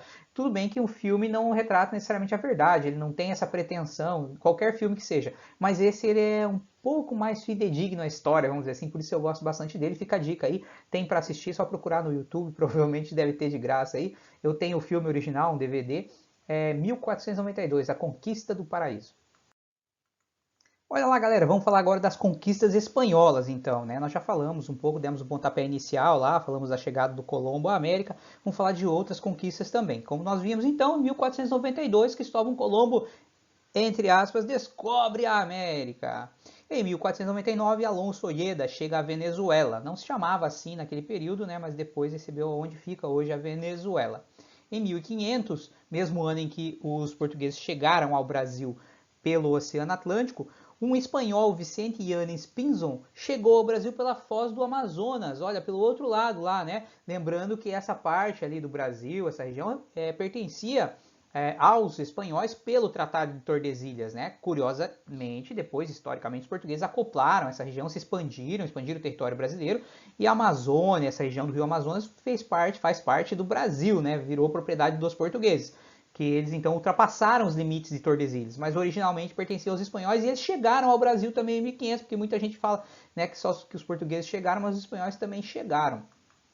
Em 1504, Américo Vespuccio, olha lá, ó, o Américo Vespuccio confirma tratar-se de um novo continente. Esse foi o feito dele, né? Porque o Colombo, quando chegou à América, ele acreditou que se tratava de uma ilha ou de um arquipélago, melhor dizendo, um conjunto de ilhas, né? E aí esse cara, o Américo Vespuccio, confirmou que se tratava de um continente, não de ilhas. E consequentemente ele acabou sendo homenageado com o nome do continente, América. Para muitos, uma injustiça histórica, né? Com o Cristóvão Colombo, que foi o verdadeiro achador, ou pelo menos o que chegou primeiro à América dos europeus, né, que encontrou os povos que aqui viviam. Em 1511, Diogo Velázquez conquistou Cuba, a ilha lá, que fica na América Central, onde fica Cuba hoje. Em 1512, Ponce de León conquista a Flórida, ao sul dos Estados Unidos, né, galera? Muito brasileiro adora ir para a Flórida, né? O brasileiro ganha um dinheiro e vai para a Flórida. Em 1513, Vasco Nunes Balboa alcança o Oceano Pacífico, ou seja, atravessou o continente americano e chegou do outro lado, parceiro. Então eles realmente confirmaram que era um continente. Agora eles conseguem dar a volta ao mundo, né? Porque agora eles saem pelo Oceano Pacífico, vão navegando e chegam à Ásia, galera. Então propiciou a circunnavegação, ou seja, a navegação dar a volta ao mundo. Continuando falando das conquistas espanholas, em 1516, Dias Solis chega ao Rio da Prata, aqui no sul da América, ou seja, na América do Sul, né, a bacia do Rio da Prata, onde ali divisa do Brasil com a Argentina, os países nossos vizinhos ali, né? Em 1519, Fernão de Magalhães e Sebastião de Elcano fizeram a primeira viagem de circunnavegação. Nem sei quanto tempo esses caras levaram, velho, mas eu acho que uns 2, 3 anos ou mais aí para dar a volta ao mundo, era o que se levava naquele período. Em 1519, mesmo ano então da primeira viagem de circunnavegação, o Hernán Cortés, o espanhol, iniciou a conquista do México. O México onde ficavam dois impérios lá, o Império Azteca e o Império Maia. Na verdade, os maias não eram bem um império, né? Mas era os maias, a região que eles viviam, né? Então o Império Azteca, o maior império um dos maiores, na verdade, que tinham aqui no continente americano, junto com o Império Inca, né, galera? E em 1519, então o Hernán Cortés chega lá e ele é bem recebido então pelo Atahualpa, não, como é que é o nome do cara? O Montezuma. Montezuma, que era o grande imperador azteca, né, da época, o Tlatoani, como era chamado, aquele que fala, significa. E o Hernán Cortés foi bem recebido, segundo constam as fontes históricas, né? O imperador, eles achavam que os caras eram deuses, que os espanhóis eram deuses, né, cara? Então eles receberam muito bem os espanhóis, trataram eles muito bem amigavelmente. Mas com o passar do tempo, os espanhóis mostraram as verdadeiras intenções e começaram a conquistar o império, a tomar o império das mãos dos astecas, porque lá tinha muito metal precioso, muito ouro especialmente, né? Prata também, pedras preciosas, mas especialmente muito ouro. E então os espanhóis conquistam o império asteca e, óbvio, promovem muita morte, muita carnificina, muita violência. Assim como eles fizeram quando eles chegaram ao Império Inca, em 1531, com um espanhol chamado Francisco Pizarro, né? Então ele conquista o Império Inca, cuja sede ficava onde fica hoje o Peru, as cidades de Cusco, né? Mais ou menos ali, cidade de Machu Picchu, e nos Andes, na Cordilheira dos Andes, né? Então ficava o Império Inca, ali, um império de mais de 1 milhão de quilômetros quadrados, e o Francisco Pizarro então inicia a conquista dessa região. Ele também teria sido bem recebido lá pelo Atahualpa, que era o imperador Inca na época, como era chamado, o Inca, né? Que era considerado a encarnação do Sol e tal, era uma coisa muito louca, né? Os incas acreditavam nisso, e aí ele começa a conquista do Peru também. Assim como aconteceu no Brasil, né, com os portugueses, né, fizeram com os indígenas, promoveram muita violência, escravidão, muita carnificina, infelizmente, né, verdadeiro genocídio. Os espanhóis também cometeram. Existem muitas fontes, muitos relatos feitos especialmente por padres jesuítas, e outras fontes, né, que mostram a carnificina promovida pelos espanhóis aqui na América, né. Dizem, tem uma coisa muito louca, dizem que eles faziam verdadeiras competições, brincadeiras, diversão para eles, que era com o cavalo atacar as populações e com a espada na mão, né, tentar decapitar com um golpe só de espada as pessoas que estavam correndo desesperadas para fugir deles. Então eles faziam uma competição macabra, né, mórbida. Também tem uma história que diz, várias fontes apontam que eles tinham verdadeiros açougues, açougue literalmente, cara, açougue de carne humana. Então eles matavam, sacrificavam essas pessoas e eles davam a carne dessas pessoas para os cães. Isso é uma coisa muito louca. Inclusive eles treinavam os cães dessa maneira, porque os cães, cães de grande porte que eles usavam na guerra para conquistar os territórios, para escravizar as pessoas. Então esses cães atacavam as pessoas e aí eles alimentavam esses cães com carne humana e tinha locais onde vendia carne humana para as pessoas, para esses colonizadores alimentarem seus cachorros. É uma coisa absurda, cara, assim, é difícil até de falar sobre isso, mas existem fontes históricas comprobatórias desses fatos. Em 1537, João Aiolas chega ao Paraguai, onde fica o Paraguai hoje, né? Em 1541, Francisco Orellana explora o rio. Estamos caminhando para o final dessa aula, então, né, cara? E aí vamos falar sobre as transformações, efeitos aí da expansão marítima europeia no Velho e no Novo Mundo. Por que esses termos Velho e Novo Mundo? Então, os europeus denominaram de Novo Mundo os seus achamentos, né, a chegada deles a novos territórios, né, novos continentes, né, como o caso da América, e eles chamaram então de Novo Mundo o continente americano especialmente. E aí, se a América é o Novo Mundo, eles, europeus, eram o Velho Mundo, o mundo mais antigo, conhecido há mais tempo. Por quê? Por uma questão de eurocentrismo, né? Eles se colocaram no centro do mundo como os mais importantes e tal. Então eles chamaram de Novo Mundo e eles seriam o Velho Mundo. Muito bem. Portugal, então, ameaça a hegemonia, né, o monopólio, o domínio dos comerciantes genoveses e venezianos, que acabam perdendo, então, esse domínio, essa hegemonia sobre o comércio das especiarias. Agora, Portugal também está na parada e se torna um grande comerciante. Não só Portugal, mas a Espanha também. Aí, nesse caso, vejam, o Mediterrâneo sempre havia sido o grande mar, né? Os romanos lá na antiguidade chamavam de Mare Nostrum, né? Os europeus, para eles, o lago interno deles ali era, assim como tinha sido para os romanos, era o mar Mediterrâneo, né? Só que agora o Mediterrâneo deixa de ser o grande foco e passa a ser o Oceano Atlântico, né, cara? O foco está no Atlântico agora. Então veja, as grandes potências da época estão focadas no Oceano Atlântico, no que tem aqui do outro lado do Atlântico, que é o continente americano. Então o Mediterrâneo perde um pouco da importância, do foco dos europeus e passa a ser o Oceano Atlântico agora, né? Olha lá, ó.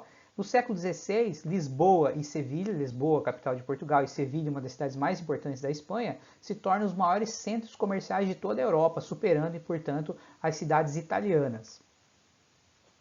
E aí, claro, houve a necessidade do aperfeiçoamento das instituições financeiras, que nós chamamos hoje de bancos. Então é nesse período aí que os bancos se expandem pela Europa e pelo mundo, né? Porque foi necessário devido aos grandes negócios feitos pelos burgueses europeus, né? Enfim, e agora é preciso de instituições que organizem, que possam, digamos assim, administrar as rendas, administrar o dinheiro, as finanças desses burgueses, e aí os bancos, né, galera? A burguesia europeia enriquece e os reis se fortalecem, uma coisa leva a outra, né? Por quê? Porque a burguesia, ela, digamos assim, ela fortaleceu os reis porque ela abriu a possibilidade aos reis de cobrar impostos, de ganhar muito dinheiro com as atividades burguesas, com o comércio dos burgueses, certo? Muito bem. Então, com esse dinheiro arrecadado, o rei pôde, por exemplo, ter um exército permanente, ter um corpo burocrático, né, os funcionários públicos, ele pôde então organizar o Estado, mas principalmente ele ter força para controlar a nobreza, controlar as coisas e ter o poder absoluto em suas mãos. Então o absolutismo só foi possível por causa da atividade burguesa. E consequentemente o rei, a partir desse momento que ele centraliza o poder em suas mãos, ele apoia, ele incentiva, ele cria todos os mecanismos, subsídios com políticas públicas para fomentar, para incentivar a prática dos burgueses, ou seja, o comércio. Então uma coisa leva a outra, os burgueses enriquecem e o rei se fortalece, tá? Olha lá. E aí umas curiosidades, né? Por exemplo, ocorreu a introdução de novas espécies vegetais na Europa e também na América. Né? Por exemplo, lá na Europa, plantas que só existiam aqui no continente americano, como tomate, batata, milho, cacau, abacaxi, dentre outras, acabaram sendo levadas para lá. Às vezes o alimento, né? Pronto, já cultivado. E muitas vezes a própria planta, para ver se ela se adaptava. A batata, por exemplo, que era aqui muito cultivada nos Andes, né, pelos Incas, foram levadas, porque tinha várias espécies diferentes, para a Europa e muitas delas se adaptaram e virou, a partir do século XVI, XVII, XVIII ali, o principal alimento dos europeus em muitos lugares, tá? Porque era o trigo até então. Agora tem uma diversidade alimentar maior e a batata foi fundamental porque era bastante calórica e tal, né? O carboidrato importante. E também houve o contrário, né? Plantas que vieram para a América também. Exemplo, a própria cana-de-açúcar, que foi cultivada em larga escala no Brasil, que é uma planta asiática e foi cultivada na África pelos europeus, pelos portugueses, e depois trazida para a América também, né? Outra coisa que aconteceu foi a globalização microbiológica, galera. Hoje a gente está vivendo aí a pandemia do coronavírus, né? E a gente viu lá que é um vírus que veio da Ásia, lá da China, se espalhou pelo mundo e chegou até aqui a América. Acontece que nesse período também os europeus, que já tinham contato com muitos vírus, bactérias, fungos lá na Europa e na Ásia e na África, com esses continentes então já tinham contato há muitos séculos, né? Eles trouxeram para a América esses micro-organismos que não existiam aqui. E os habitantes do continente sofreram muito com isso, né? Morreram por causa da violência dos europeus, mas também foram dizimados pelas doenças trazidas por eles, por esses micro-organismos trazidos pelos europeus. É claro que aqui na América também circulavam vírus, bactérias, fungos, micro-organismos característicos do continente americano, que acabou afetando os europeus também. Muitos deles morreram de doenças que eles contraíram aqui na América. Mas acho que se diz, né, se tem constatado historicamente, se registrou, né, que houve muito mais a perda, a morte de americanos pelas doenças trazidas pelos europeus do que o contrário. Então foi a globalização microbiológica, né, globalização quer dizer mundialização, né, dos micro-organismos. Houve um encontro de tudo, né, das pessoas, das plantas, da fauna, da flora e dos micro-organismos também. Aí, galera, estamos nos aproximando do final mesmo. Agora eu coloquei ali duas questõezinhas de vestibular para ver como é que vocês estão, hein? Se vocês entenderam o assunto, se vocês estão afiados. Vamos lá, então. Primeira questão, a questão da FUVEST, o vestibular mais concorrido do país, lá da USP, né, da Universidade de São Paulo. Quando a expansão comercial europeia ganhou os oceanos, a partir do século XV, rapidamente o mundo conheceu um fenômeno até então inédito. Populações que jamais tinham tido qualquer contato umas com as outras passaram a se aproximar em diferentes graus. Uma das dimensões dramáticas desses novos contatos foi o choque entre ambientes bacteriológicos estranhos, do qual resultou a mundialização de doenças e, consequentemente, altas taxas de mortalidade em sociedades cujos indivíduos não possuíam anticorpos para enfrentar tais doenças. Isso ocorreu primeiro entre as populações. E aí vamos às alternativas, então prestem bastante atenção a elas. Letra A, orientais do continente europeu. Letra B, nativas da Oceania. Letra C, africanas do Maghreb. Letra D, indígenas da América Central. Letra E, asiáticas da Indonésia. E aí, pessoal, qual alternativa vocês marcam? Então, pergunta lá de novo. Isso ocorreu primeiro entre as populações? Estamos falando então da expansão marítima europeia, né, do século XV ali. Então, qual população, qual dessas aí que foi atingida primeiro por essa mundialização das doenças e que sofreu bastante com isso, né? E aí, de acordo com a aula do que eu falei, qual vocês assinalariam? A, B, C, D ou E? Pensa bem, se você quer resolver sozinho, quer um tempinho para pensar, para ler melhor ali, dá um pause ali agora na aula e daí tenta resolver e depois dá a sequência que eu já vou dar a resposta. Então, a resposta correta é aquela que diz que letra D, indígenas da América Central. Acabei de falar disso aí, né, galera? Então, não ia perguntar uma outra coisa, não faria sentido. Olha, uma questão do vestibular da USP, né? Então, o vestibular mais concorrido do Brasil. Então, quem marcou letra D acertou, galera. Vamos à próxima? Olha lá, pessoal, vamos então à segunda questãozinha ali da Universidade Estadual do Rio de Janeiro agora. O mundo conhecido pelos europeus no século XV abrangia apenas os territórios ao redor do Mediterrâneo. Foram as navegações dos séculos XV e XVI que revelaram ao Velho Mundo a existência de outros continentes e povos. Um dos objetivos dos europeus ao entrarem em comunicação com esses povos era a... Vou repetir então o último pedaço ali. Um dos objetivos dos europeus ao entrarem em comunicação com esses povos era a... Vamos às alternativas. Nessa questão tem apenas 4, né, do vestibular da UERJ ali, A, B, C, D. Letra A. A busca de metais preciosos para satisfazer uma Europa em crise? Letra B. Procura de escravos para atender à lavoura açucareira nos países ibéricos? Letra C.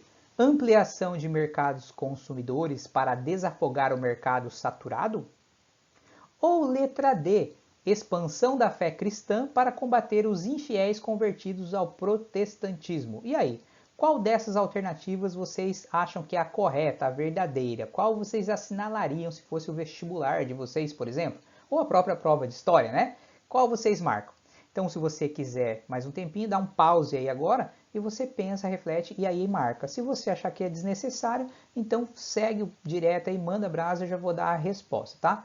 Então, a resposta correta é quem assinalou a letra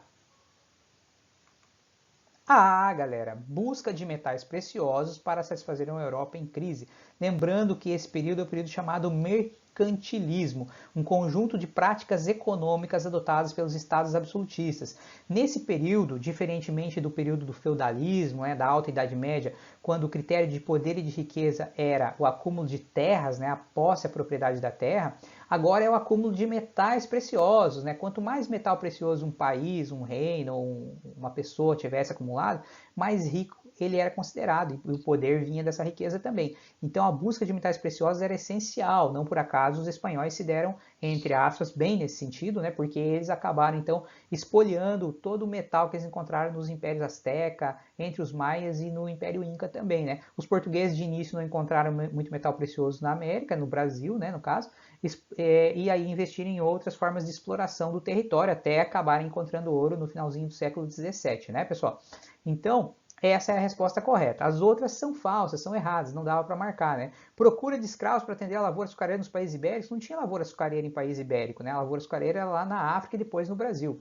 Ampliação de mercados consumidores para desafogar o mercado saturado. O mercado não estava saturado, eles estavam em busca de novos mercados, Não consumidores, mas sim mercados que pudessem fazer trocas com eles, Comprar e vender, ou seja, trocar mercadorias para eles poderem revender na Europa.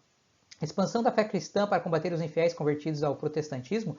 Não. A expansão marítima começa no século XV e o protestantismo só acontece no século XVI. Portanto, essa resposta seria errada também. Letra A. Busca de metais preciosos para satisfazer uma Europa em crise. Olha lá, galera! Então chegamos ao final da aula e, como de praxe, das dicas de leituras de filmes, leitura de livros e filmes. Leitura de livros científicos escritos por historiadores e filmes aí sobre o tema também que a gente pode assistir para ajudar em alguma coisa. Para ler, Janaína Amado, Grandes Descobrimentos Marítimos Europeus, lá, historiadora brasileira, assim como o Fábio Pestana Ramos, Por Mares Nunca Dantes Navegados, Aventuras dos Descobrimentos. E da Janice Teodoro, Pensadores, Exploradores e Mercadores, livros de história para se ler sobre o tema. É claro que além do livro didático lá do texto que eu vou disponibilizar para vocês lerem sobre o tema também.